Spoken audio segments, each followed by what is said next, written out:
Hello, everyone. Thank you for joining us this evening or this afternoon, depending on where you're calling in from. We have some incredible member schools with us here today, and we are, as always, going to give about a minute to let some last minute attendees get inside. And while we wait, if you want to drop in the chat where you're zooming in from, we have people from all over the world, so let us know. That's a good way to test the chat too. All right, North Carolina, good. We have the chat up and running. I've been having issues with that. Oh, we have someone in Sydney, someone in Iraq, LA, Houston, New York, California, DC. I know that name Cameron. I feel like we've met Cameron. So hello. Nice to see you on here. We've got Brooklyn, lots of New York. Makes sense. We got a strong New York representation today.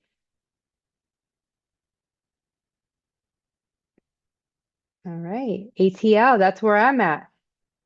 Shout out to you, Jordan.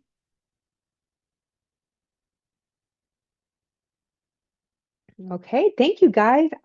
Would love if you remain active throughout the presentation. What we're going to do is start off with a brief overview of the consortium. Before we dive in, though, we'll do some introductions, and then we're going to have each member school present for about 10 minutes, and we'll open it up for Q&A at the end. I do ask that you use a Q&A feature in the webinar to ask your questions to make sure that we have a structured way of being able to answer them and get to them at the end. So with that, let's kick off with some introductions. I'll go first as your MC. My name is Michelle Pava, and I am the new VP of Recruitment and Admissions here at the consortium. I'm pretty new, been here for about 5 months at this point, but not new to the consortium as an organization or to the higher ed space. Before joining this organization, I was with the Michigan Ross full-time MBA team, leading their diversity recruiting for about 4.5 years. And prior to that, I spent about 6 years in corporate America. I started off my career at PwC, and then I worked for the cruise line industries for a total of about 6 years over in Miami, which is where I'm originally from. Then I spent a couple years in Ann Arbor, and now, as I mentioned, I'm in Atlanta as of 2 weeks ago. So shout out to Atlanta. And with that, I'll go ahead and ask Sharice to introduce yourself. You could, say a little bit about yourself, your program, and a highlight of the program or something that you're excited about, Sharice. Thank you. Thank you. So guys, my name is Sharice Kent, Associate Director of MBA Admissions for Assignment Business School at the University of Rochester. I've been here since 2017, whatever the math says on that. In my role, I work with a lot of students who are considering assignment, thinking about assignment, and kind of walking me through the process to the point of application. A little bit about me. I am born and raised in Rochester, spent about 17 years in the DMV, was just down there this past weekend visiting the in-laws, and now I am back in Rochester. So appreciate living in a big city, but I also appreciate getting anywhere in 10 minutes that I can do that in Rochester. So exciting things about the program. I'll go more general about the business school. We just launched a whole bunch of 4+1 campaign articulation agreements with various institutions for seniors who can now apply to master's programs. So that's exciting as an institution to open that opportunity up for them.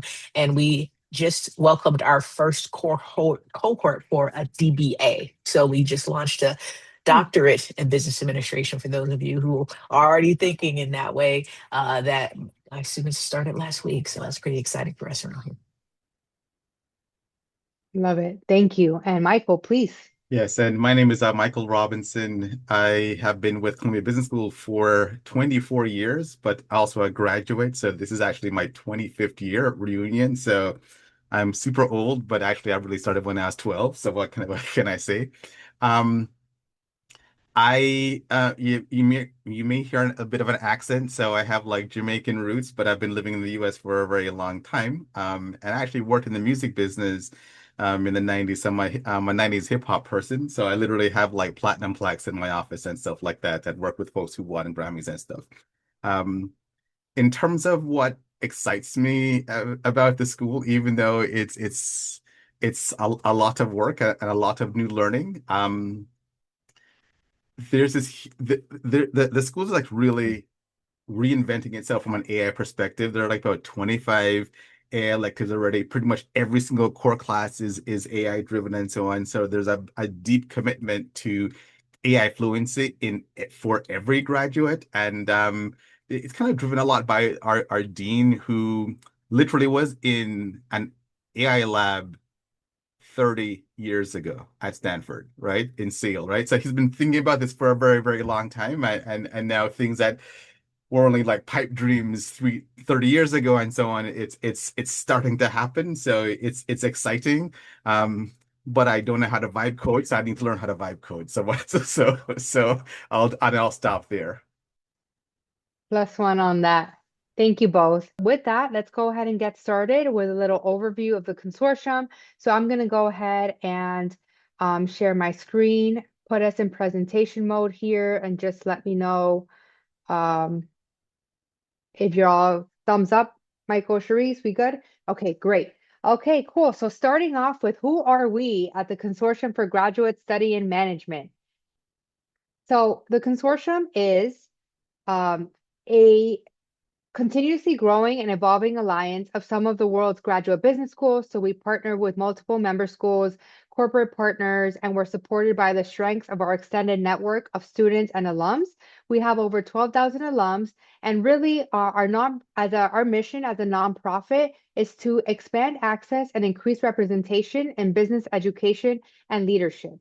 So when we say expand access and increase representation, we're referring mostly to under-resourced populations who have typically not had access to either financial resources, they've had a lack of access to a network or to information. And so you've demonstrated a commitment, whether it be through your academic, your professional, or your personal endeavors, to expanding access and increasing representation for these populations. So right off the bat, something I always like to say is that at the consortium, when we're reading applications, we're not dictating what that commitment looks like, because it has to be what matters to us is that it's a continuous commitment that you've shown, not something sporadic that came up now that you're applying for business school. That's number one. And number two, it has to be something that's authentic to you, right? And so with that, I won't provide too many examples, but some of the more common mission-aligned organizations that we do see pop up usually are organizations like being a member of NSBE, of NABA, which is the National Association for Black Accountants. Maybe you were part of Alpha or SHIP or something like Prismatica, or maybe on a professional context, you're part of an organization like Teach for America. Perhaps you were part of a fraternity or a sorority in undergrad that was involved with activities that are mission aligned. Maybe you work for a nonprofit, or you have a personal endeavor where you mentor. And so these are just some general examples of what that commitment can look like. But again, it's not limited to those. And so make sure that what you're portraying is truly authentic. A little bit about us. We old. I know Michael said he's old, but we're older. We were founded by Professor Sterling Shane, who was a professor at the Washington University in St. Louis back in 1966. So we are celebrating our 60th anniversary this year. And so what Shane wanted to do was make an impact on the gap in equal opportunity employment. So he created a consortium of 3 founding schools, which you see listed here: Indiana University, again, the Washington University in St. Louis, and the University of Wisconsin. And he brought together 60 educators, business leaders, and community advocates to form this consortium. The founding class had 21 African American men and 3 corporate partners, and our mission has evolved over the years. After 1970, we started to include women, Hispanic Americans, and Native Americans. And now, in today's time, we welcome all U.S. citizens and permanent residents, as well as DACA applicants. That's dependent on the school policy, so just make sure to check that. But all of these, all of our U.S. citizens, permanent residents, and DACA applicants of all backgrounds who demonstrate an alignment to the mission are encouraged to apply through the consortium. So starting with 3 founding schools, we've grown over the years to a powerful network of 21 member schools, which are all listed here. All of our member schools are full-time 2-year MBA programs, so that's really important to keep in mind. And the only exception is Emory, where their 1 year program is also included in the consortium. So, in addition to having 21 member schools, our classes usually range a little bit over 600 fellows per year. We have, again, 12,000 alums. So, you're entering a powerful network that spans across just one business school. So talking a little bit on the fellow eligibility, again, everyone is welcome to apply regardless of your demographic, your race, or ethnicity, but you must be a U.S. citizen, a permanent resident, or DACA applicants as well are dependent on each program's policies.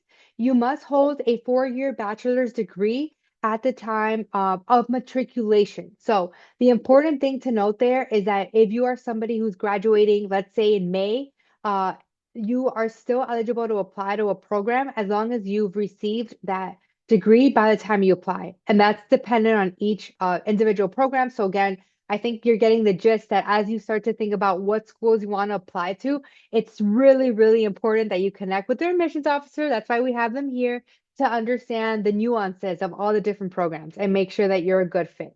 And then, of course, again, you must demonstrate a commitment to our consortium mission.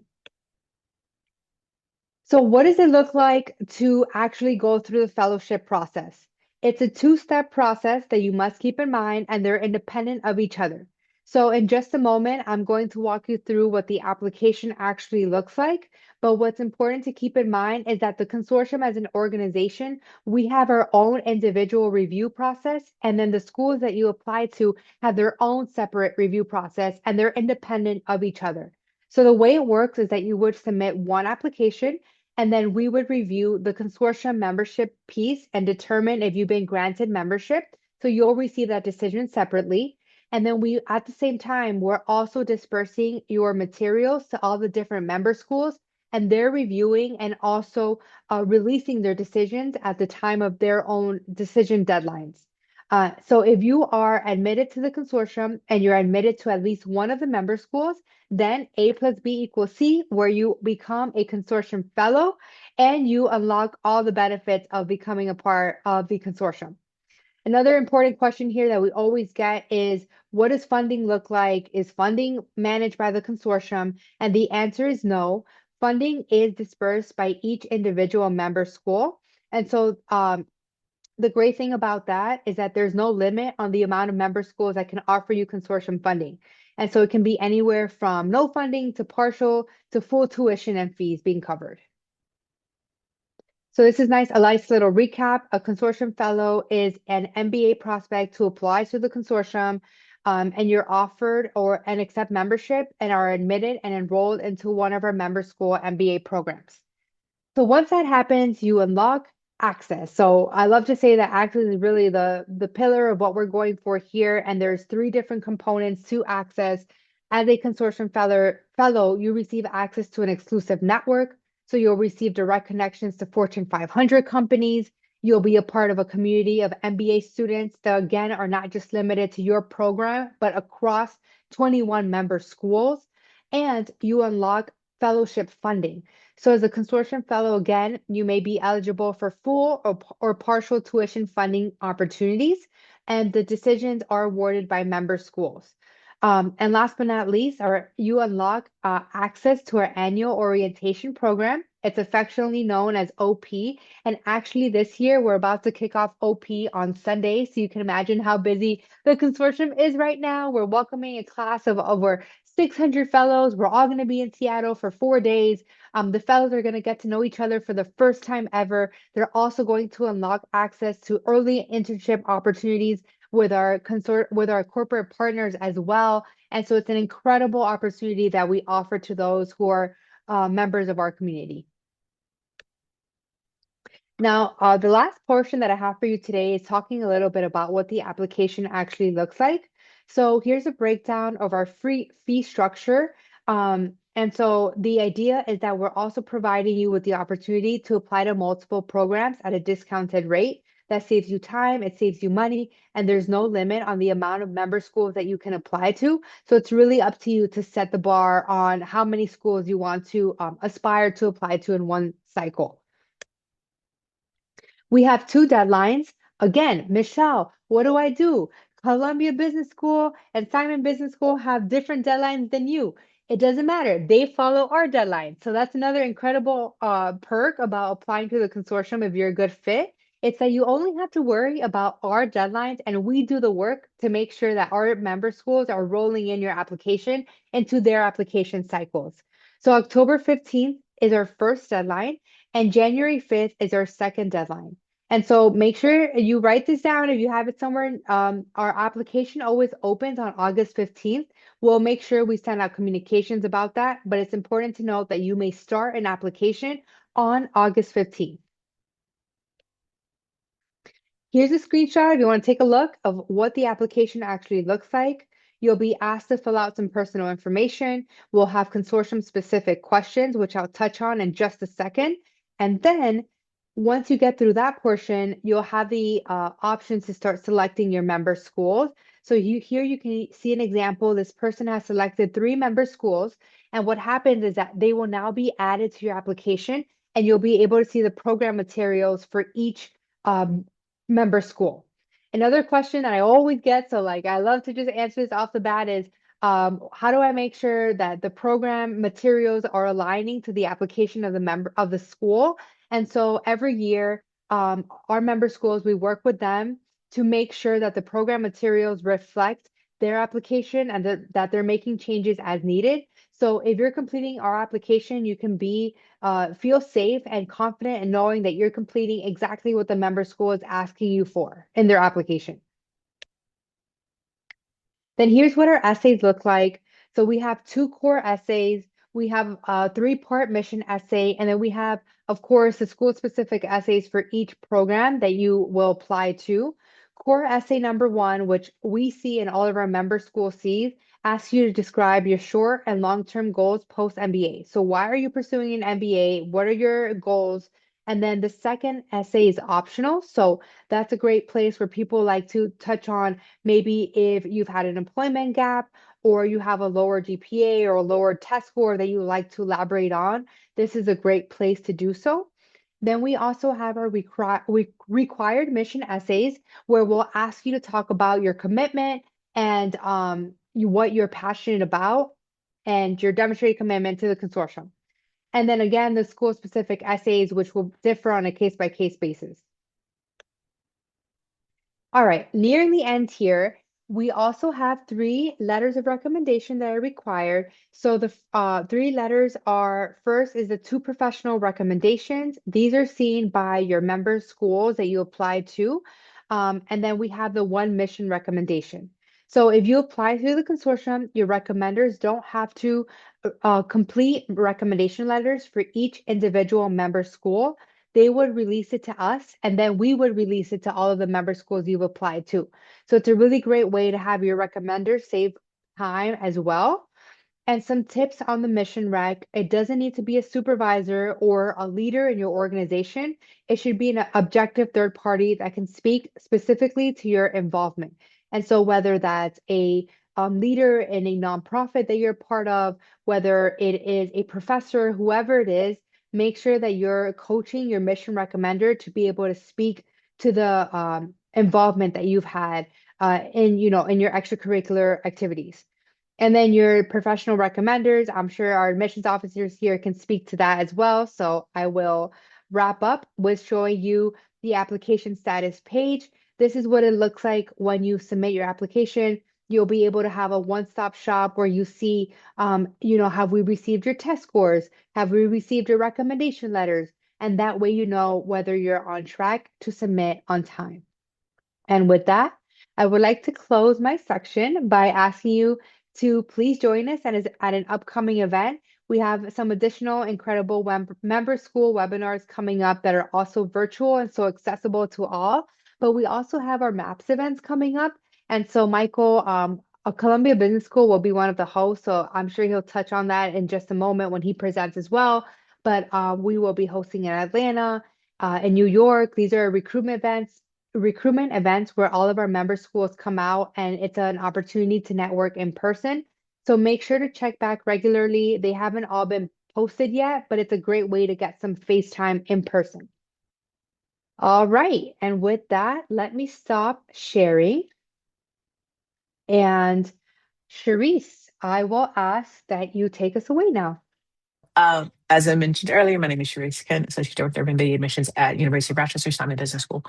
So I'm just going to share a little bit about the Simon MBA, give you guys some general information. And my hope is that you will reach out to me and we can have a conversation more specifically about your scenario, your interests, and we can kind of get deeper into your own personal interest in an MBA.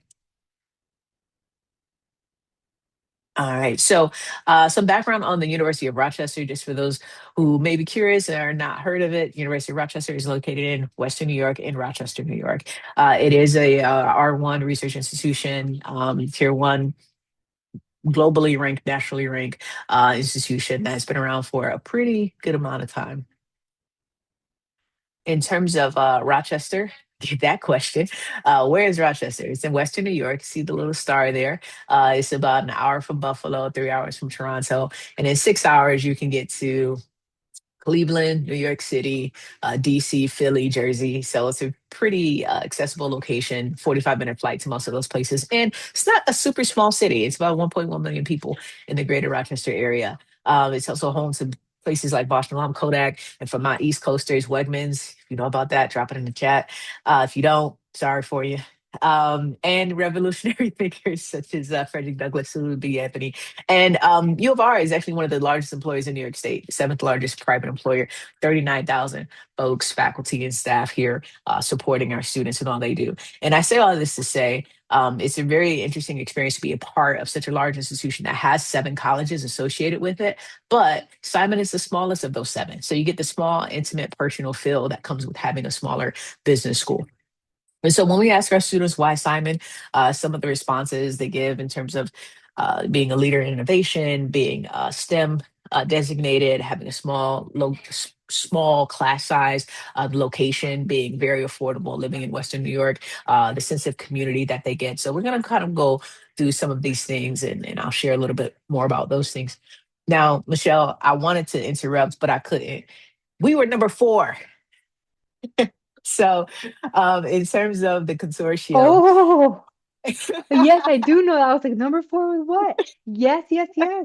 Love it. yes, we were the 4th to join in 1968. And so we've been rocking with the consortium for over 50 years, and that partnership has been very meaningful to us as an institution. We have partnered with other organizations as well, as you mentioned, Hispanica and Make Me Access.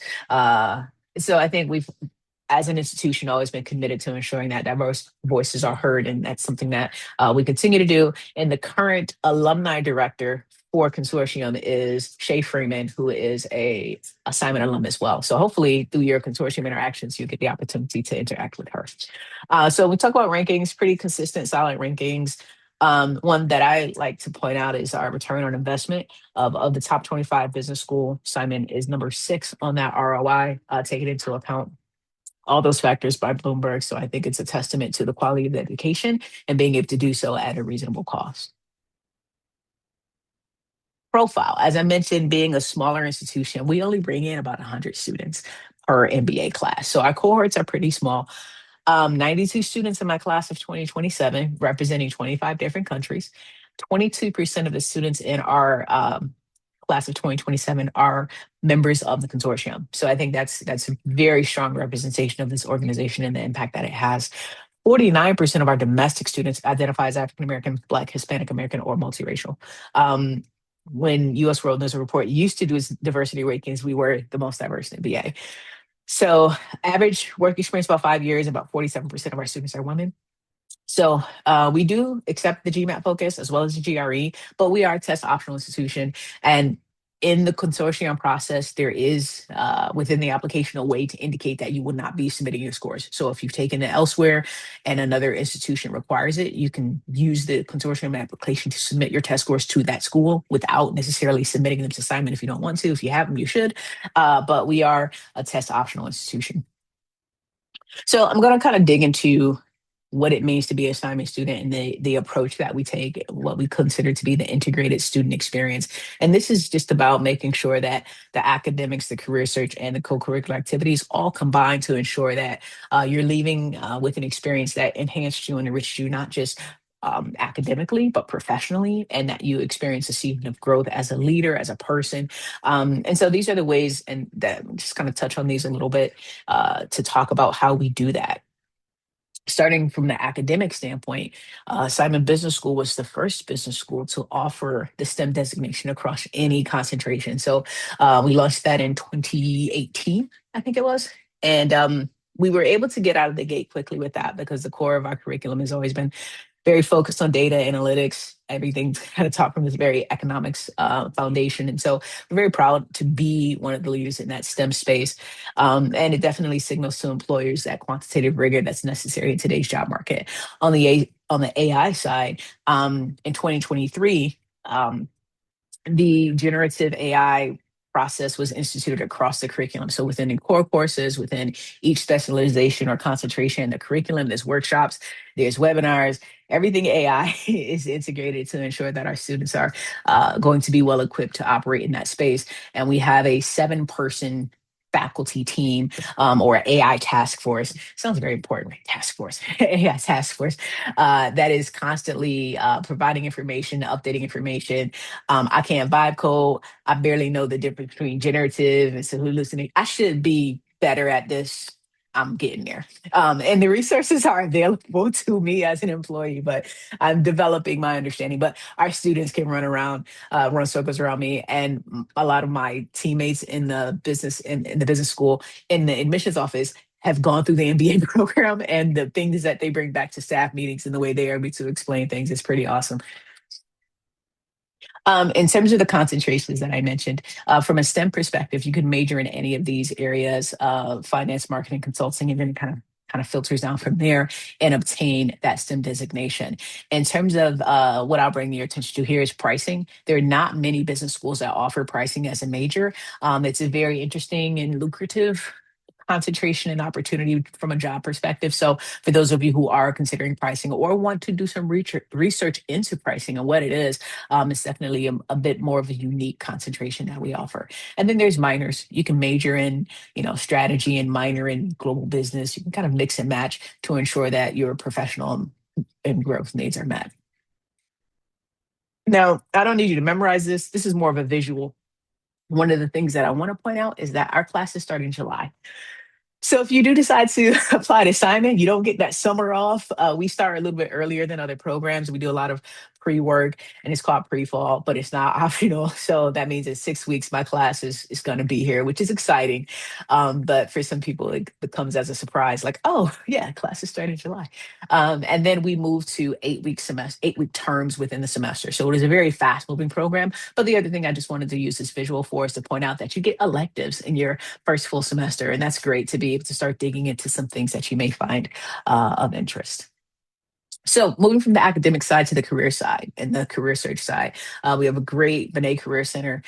They're there to really foster that connection between you and employers and help you chart that pathway towards success that you're all trying to get on, right? So that onboarding, as I mentioned right now, my students that are starting in a few weeks are doing like Wall Street prep, Excel prep. They're walking through personality assessments, all the things, right? So that when they get here, they're ready with a firm understanding of the intensity of the program, but also how they can begin to take that information and apply it to their career search, apply it to their academic choices, things like that. Orientation starts in July.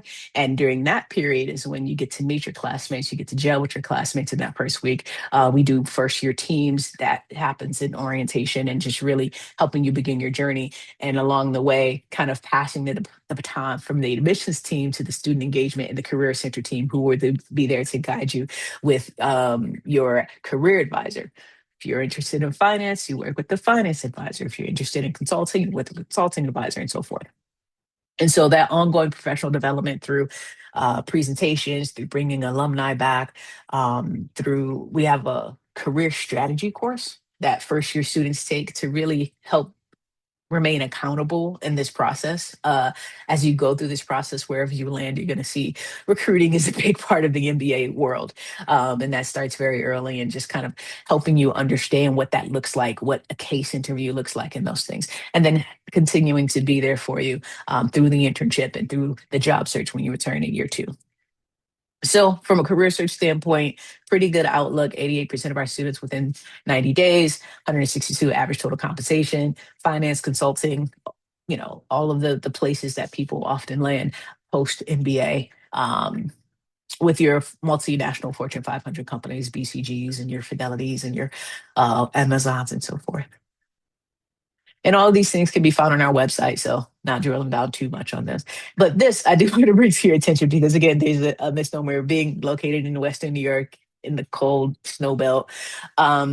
Our students are not just kind of stuck, right? So no, we're not located in a super big city, but our students literally can go anywhere. They're not confined to internships in Rochester or working in Rochester. Although some of our students figure out that hack and they get a Silicon Valley salary in a place where you can still buy a house for 250K. And I don't mean a fixer upper, you can still buy a house for 250. So some of our students figure that hack out and they're doing pretty good. But for the most part, that Northeast domination of 40%, it's primarily New York City, Boston, that area. And then about 23% of our students are out west between, Seattle, Portland, Las Vegas, Los Angeles. So there's a great diversity to where our students land, and, just not wanting you to look at places and look at the location and think, oh, I can't do that. Students intern as well as find job opportunities outside of the Rochester, Western New York area.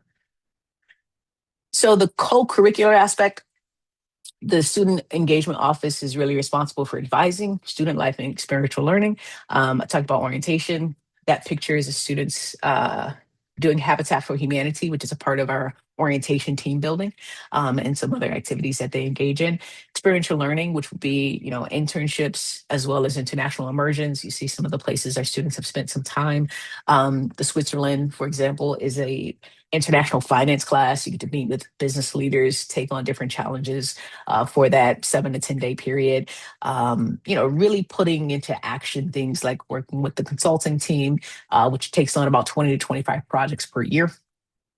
The venture fund, which is funding, capital for startups, and just great opportunities to put into practice what you're learning in the classroom. And then the Center for Entrepreneurship and Innovation. It actually doesn't fall under student engagement.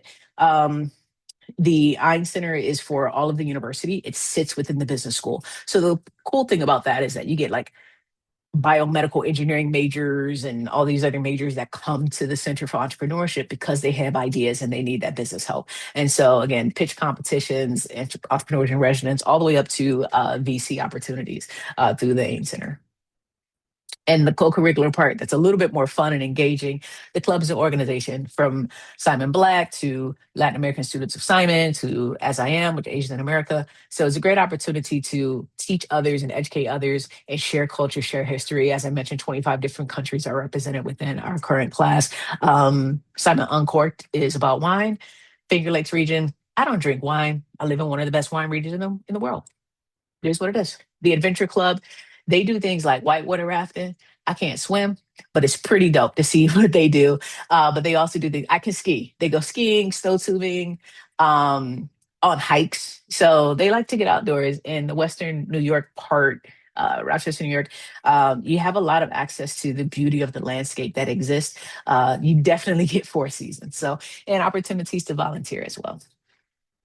So one thing I'll touch on real quick as I come to the end here, scholarships and financial aid. So 90% of our students are awarded a merit-based scholarship. So if you apply to assignment and you're not sponsored by a company or the military or something like that, you are likely going to get a merit-based award, and they range from 50% up to full tuition. Consortium fellowship opportunities, obviously reaching into that full tuition from 50% to full tuition. And our most competitive scholarship being a Fielding Leadership Fellowship, which is full tuition plus $10,000 in a living stipend. So definitely some great opportunities. And there's no separate application beyond the application you complete for Consortium.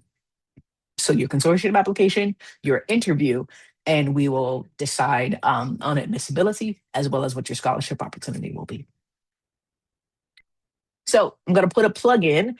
Uh, this is the place that we're supposed to talk about events, right? Assignment Preview Weekend is in October. I think it's like the second week, but I didn't want to give the incorrect date. But Assignment Preview Weekend in October is historically a great opportunity right before that October 15th round one deadline. Our deadlines happen to coincide with Consortium. October 15th and January 5th are assignment deadlines. So you're right in line with us. But this is a great opportunity to come to campus and to essentially get a preview of what your experience could be like. So look out for emails, sign up for emails if you're not. We do offer travel stipends, especially in this climate. It's helpful to be able to help our students or prospective students defray the cost of traveling to Western New York. But you do need to register early. Hotel accommodations for 2 days. Generally, you come in on a Friday and leave on a Sunday. Most of the meals are going to be included. You get to meet current students as well as alumni, network, sample class, a lot of stuff. There's some social activities, and you can do your admissions interview.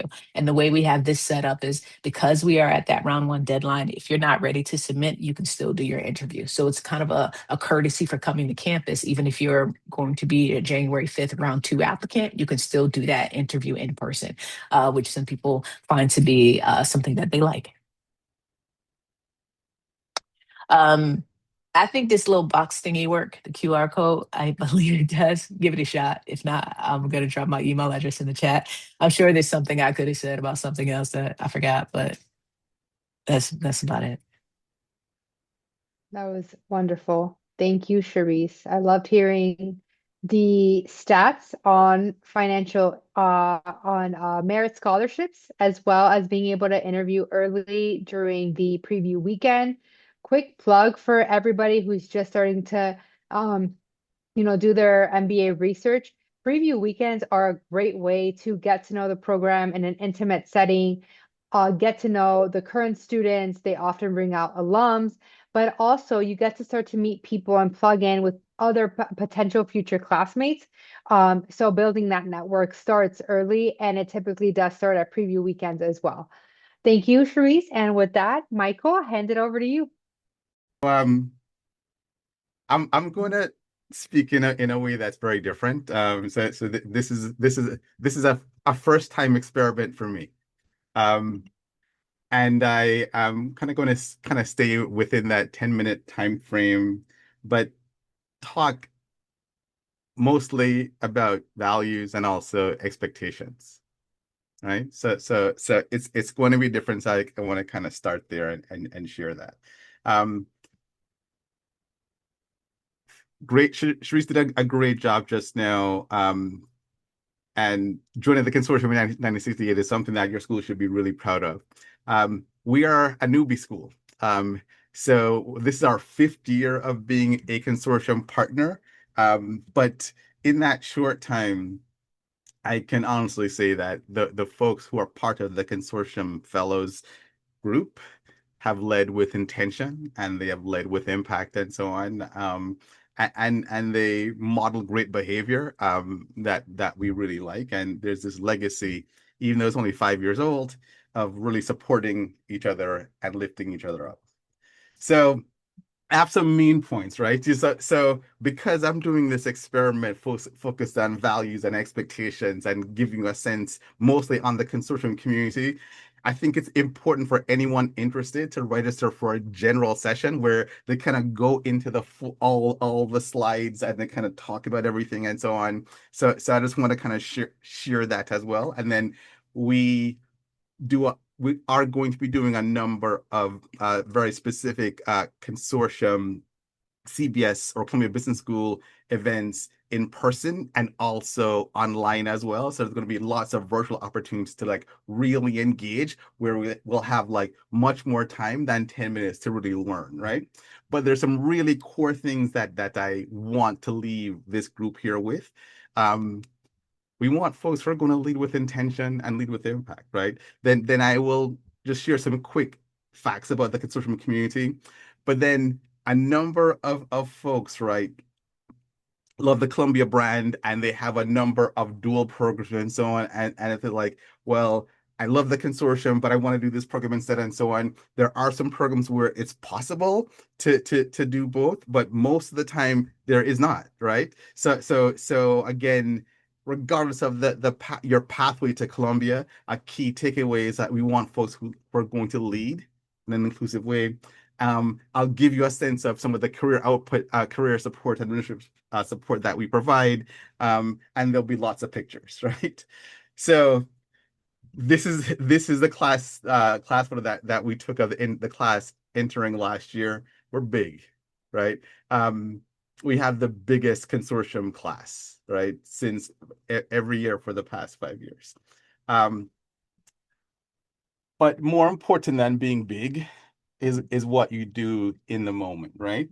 So this is one of our liaisons, Sydney Peoples, who is a media practitioner, but who's going to be doing consulting in this summer. She's one of our liaisons. She's going to be with a team going to Seattle and so on. But this is Sydney in action, right? So president of a club, but this is her a part of our BBSA conference, doing a fireside chat with one of the top CFOs in the country, right? So again, lead with intention, core thing, right?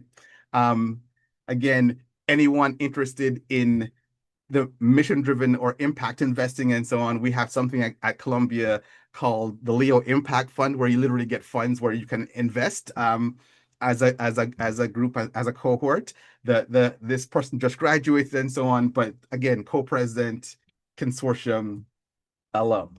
The group at Columbia is truly multiracial and multi-ethnic. So this is Jenna Mulrenan, who was co-CEO of our entrepreneurship club and so on. And this is her interviewing Flexport CEO Ryan Peterson, who is a future billionaire and a fairly recent graduate of Columbia who's doing really amazing things with his company. So again, the people that we bring in as fellows, they're doing stuff, right? So when we talk about like not just writing essays saying what you're going to do, we want people who lead, and that's part of their core DNA. And then when they get to campus, they do the same thing, right? Again, Derek Oliver, superstar, co-head of the private equity club and so on. But Derek is also someone who spends a tremendous amount of time mentoring folks. He was part of MLT, was part of SEO and so on. And he does a lot of things helping young people get into private equity, right? So regardless of who you are, what you look like, right? Is it part of your core DNA where you find ways to uplift other people and you kind of lift as you climb, right? Those are the kinds of folks that we're looking for. A lot of people in the consortium, again, are very mission driven. We have a social enterprise club.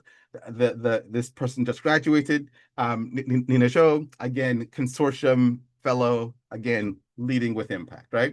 Investment banking club, leading with impact, right? So what you can see is that yes, the consortium folks are more likely to lead our Black club or Hispanic club, but they also lead some of the biggest professional clubs on campus. So that's the history, that's the legacy. We're extremely proud of that. And that's kind of what we're looking for, where there's lots of examples of demonstrated leadership, right? So some quick facts there, right?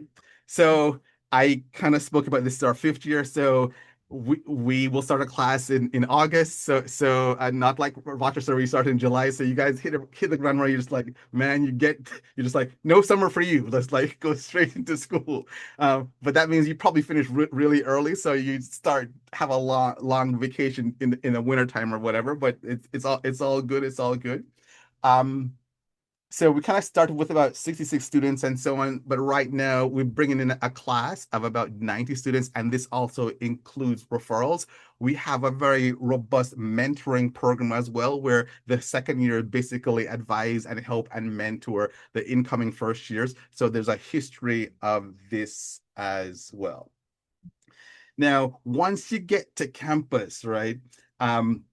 The photo that you saw, that's that big picture class day during orientation, but there are going to be a series of events, luncheons, we have something at Columbia called CBS Matters, where people basically spend about 15 to 20 minutes doing presentations on what matters to them. So we kind of revamp that and we call it Consortium Matters, right? So what matters to you as a consortium fellow? There are tons of off-campus and on-campus events, and there's a celebration around graduation as well, and so on. And I kind of spoke about the mentorship program before, but again, a super involved, a super supportive community. Um, the person here is Wilson Darko. So he was part of our first consortium graduating class in 24. He was the student speaker for graduation and so on. One of the core things, right, is that at Columbia, I would say about 11% of the class is consortium affiliated, but they over-index as club presidents. And again, some of the biggest club presidents, and I showed you some things as well. But look at that middle bullet there with the 42% of peer advisors. What are peer advisors? So when people start the program at Columbia, there's a group of student volunteers who are your peer advisors who basically do the onboarding piece for the new class. So about 10 or 11% of the class is consortium, right? But 42% of the people who like put the Columbia community stamp on are consortium, right? So that tells you something, right? And that's one of the most selective and demanding student jobs that you can get. So they kind of like drive the culture in a positive way for the school, right? That is the legacy. That is the tradition. That's kind of what we're looking for. So make sure that if you're interested in Columbia and you're applying through the consortium, those are things that you really want to emphasize in the application. And it has to be something that's demonstrated, right? So it's not like I will do this once I get admitted. Like, no, do you have a history of living up to things that are core with the consortium mission? Now, I kind of before spoke about like their different pathways, different programs, right?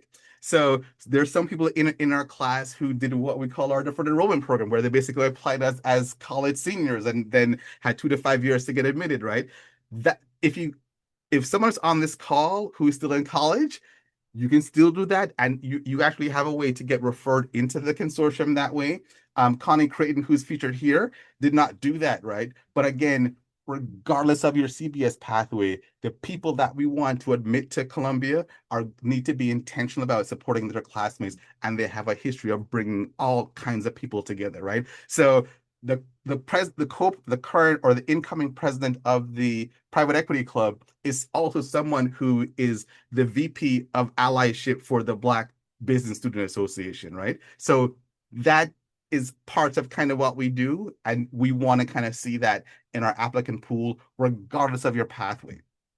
Now, there may be some engineers on the call, right? Who's, oh, like I want to do that dual MBA MX, right? So if you're doing that, right, where you basically in the same amount of time in 2 years, literally do the MBA and get an MS in engineering, that one, unfortunately, you can't be a consortium fellow if you do that, right?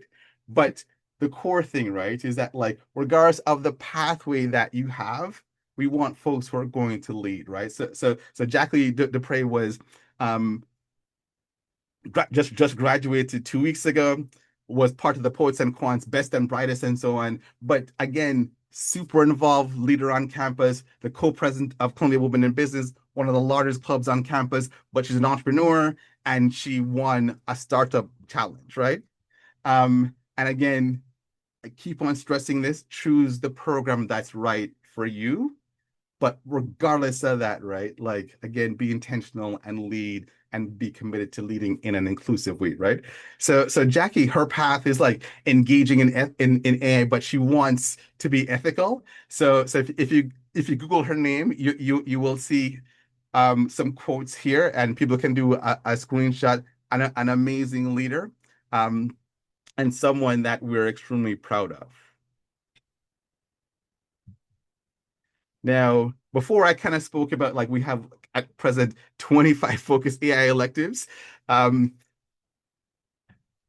you do one thing from this call, definitely follow this professor on LinkedIn, because you get a sense of what he's doing. He leads the tech strategy class, but then Dan Wang, right, is a tech strategy professor, but he also is the co-faculty director of um, our Tamer Institute. And that's the mission-driven institute at Columbia, right? So we have something at Columbia called inclusive entrepreneurship. He leads that, right? So the AI guy at Columbia does that, right? So again, no one person is multidimensional. We want people who are multidimensional. And again, you bring people in, right?